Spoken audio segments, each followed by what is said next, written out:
L'ordre du jour rappelle les questions au gouvernement. La parole est à monsieur Alain Marty. Merci, Monsieur le Président. Le groupe Les Républicains s'associe bien sûr à l'hommage que vous venez de rendre. Ma question s'adresse à Monsieur le Premier ministre. Les infirmiers, les aides-soignants, les personnels hospitaliers manifestent aujourd'hui dans toute la France. Ce mouvement de colère n'est pas à prendre à la légère. Je le redis, ce mouvement de colère n'est pas à prendre à la légère. Il traduit l'exaspération de professionnels dont l'action est indispensable à notre système de santé, à la prise en charge des patients et plus largement au maintien du lien social.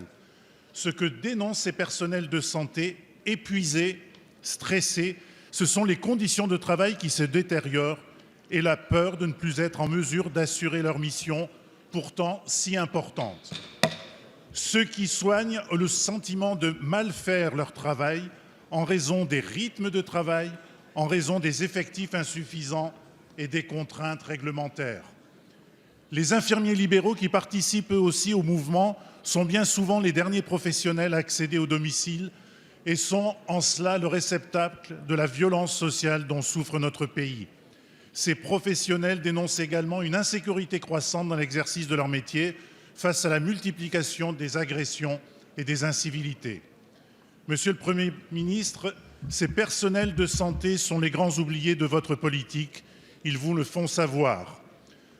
Votre loi santé s'est mise à dos l'ensemble des acteurs de la santé, avouez que la performance est singulière, et n'a répondu à rien aux attentes des infirmières et des infirmiers dont j'ai pu, comme praticien hospitalier, apprécier la compétence et le dévouement.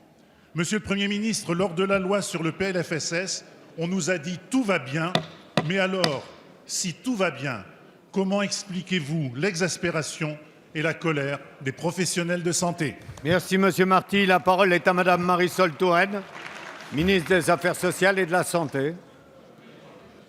Merci, Monsieur le Président, Mesdames, Messieurs les députés. Monsieur le député Marty, je veux dire que je porte une attention extrême à la situation de l'hôpital public.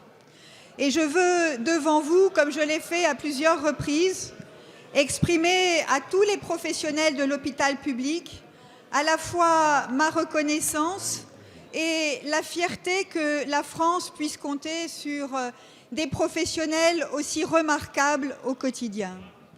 Je sais que les conditions de travail sont parfois difficiles et que des efforts importants ont été demandés aux professionnels de santé à l'hôpital public comme ailleurs depuis un certain nombre d'années.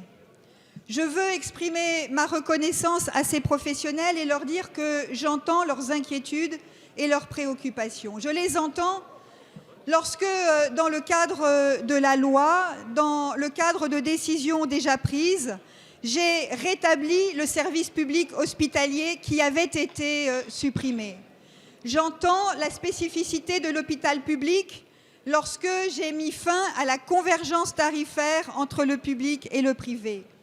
Et j'ai entendu marquer la reconnaissance envers les infirmiers lorsque des revalorisations salariales allant jusqu'à 3 900 € par an pour les infirmières ont été engagées au cours des années qui viennent de s'écouler et qui vont être prolongées par des revalorisations supplémentaires. Mais des réformes de fond ont été engagées qui supposent que les personnels soient mieux accompagnés et je suis certaine que d'autres questions me donneront l'occasion de répondre à ces points-là.